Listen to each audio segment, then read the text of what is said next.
అసంతృప్తి రగులుతోంది. పార్థసారథికి నూజివీడు టికెట్ అంటూ టీడీపీలో ప్రచారం జరుగుతోంది. నూజివీడులో సమావేశం నిర్వహించారు పార్థసారథి. ఈ నేపథ్యంలో భావోద్వేగానికి లోనయ్యారు ముద్రబోయిన. వేదిక మీదే కన్నీటి పర్యంతమయ్యారు వెంకటేశ్వరరావు. ఇన్ఛార్జిగా ఉన్న తనను సంప్రదించకుండానే పార్థసారథి కార్యక్రమాలు ఎలా నిర్వహిస్తారని నిలదీస్తున్నారు ముద్రబోయిన. క్యాడర్ నిర్ణయం ప్రకారమే నేను ముందుకు వెళ్తా అంటున్నారు ముద్రబోయిన వెంకటేశ్వరరావు.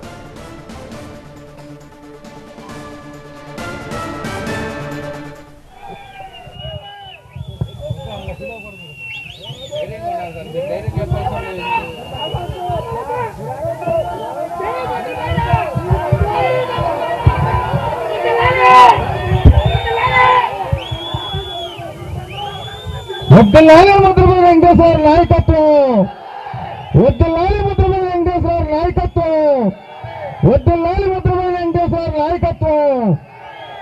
ఈ రోజు నేను తప్పు చేయలే. ఇవాళ ఈ పరిస్థితి వచ్చిందంటే నిజంగా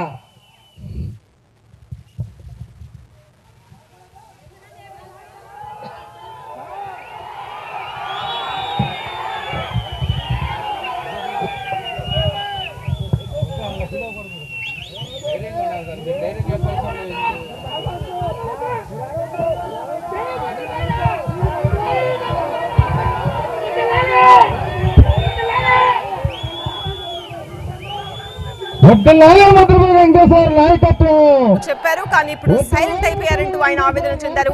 అభ్యర్థిపై ఎక్కడ ప్రకటన చేయనప్పటికీ లోకల్ క్యాడర్ సైతం పార్థసారథి కోసం పనిచేయడం బాధ కలిగించిందన్నారు.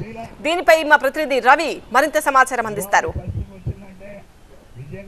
మనతో మాజీ ఎమ్మెల్యే ముద్రబోయిన వెంకటేశ్వర గారు ఉన్నారు. సార్ చెప్పండి, గడిచిన కొద్ది రోజులుగా నూజివీడు నియోజకవర్గంలో జరిగిన పరిణామాలు అంటే ఇందాక మీరు భావోద్వేగానికి కూడా గురయ్యారు. ఏంటి అసలు ఎందుకు జరుగుతుంది అనుకుంటున్నారు? ఇలాంటి సీటు ఇవ్వమని కానీ లేదా సీటు మారుస్తామని కానీ మీకు పార్టీ నుంచి సమాచారం ఉందా? ఉంటే ఒకవేళ మీరు స్పష్టంగా ఏం చెప్పారు? నేను ఒకటే చెప్పాను, మీరు ఏ రకంగా ఇస్తున్నారో నాకు తెలియాలి. నా ప్రిఫర్మా ఏమన్నా బాగలేకపోతే మార్చాలి. ఆ రెండేళ్ళలో మీకు ఏదైనా డౌట్ ఉందో అంతా బాగుందన్నారు. అంటే ఇప్పుడు కార్యకర్తలతో కూడా మీరు సమావేశమయ్యారు. గడిచిన 2 రోజులుగా కూడా మీరు ముఖ్య నాయకులతో కూడా మాట్లాడారు. ఇప్పుడు సభలో కూడా మాట్లాడారు. దీని తర్వాత మీరు ఎలాంటి నిర్ణయం తీసుకోబోతున్నారు? కార్యకర్తలు ఈ 2-3 రోజుల్లో నిర్ణయం తీసుకుంటారండి. నేను అందుకనే వాళ్ళకి 2-3 రోజులు టైం ఇచ్చా. వాళ్ళందరూ ఏది నిర్ణయం తీసుకుంటే దానికి నేను కట్టుబడి ఉంటాను. సర్వేల తర్వాత చంద్రబాబు నాయుడు గారు కానీ లేదా పార్టీ అధిష్టానం కానీ నిర్ణయం తీసుకుంటుందని మీరు ఆశాభావం వ్యక్తం చేస్తున్నారు. దాని తర్వాత మాత్రం మీరు నిర్ణయం చేసుకుంటారు? తప్పకుండా ఉంటుంది నిర్ణయం. అంటే ఇప్పటి వరకు జరిగిన పరిణామాల్లో మీరు భవిష్యత్తుగా కార్యాచరణ అంటే ఇంకా సమయం తీసుకుంటున్నారు? సమయం అంటే ఉంది కదా, ఇంకా టైం పోవడంత ఉంది. అప్పుడు ఎక్కడైపోయింది? ఎవరికి ఇచ్చేసారని ఏమైనా చంద్రబాబు నాయుడు గారు ప్రకటన చేయలా. ఎవరికో వాళ్ళ మీడియాలో కొద్దిగా లీక్ ఇవ్వటం ఇంకోటో చెప్తున్నారు. అంతేగాని ఆయన డైరెక్ట్గా ఇదిగో ఈ సీట్లు డిక్లేర్ చేసింది ఎక్కడా లేదు. ఇంకా నాకు డిక్లేర్ చేశారు, నన్ను ప్రత్యక్ష సాక్షిని. నన్ను పబ్లిక్ మీటింగ్లో ఆ రోజు మీకు కాబోయే ఎమ్మెల్యే ముద్రబోయిన వెంకటేశ్వరరావు గారిని సారే డిక్లేర్ చేశారు. మరి ఎక్కడ తేడా వచ్చిందో ఏంటో వారికి తెలియాలి, నాకైతే తెలియదు. నేనైతే పార్టీకి ఇవాళ చూస్తున్నారు కదా ఎంతమంది వచ్చారండి పబ్లిక్. అంటే గడిచిన అంటే చాలా సంవత్సరాలు మీరు మా ఎమ్మెల్యేగా చేశారు.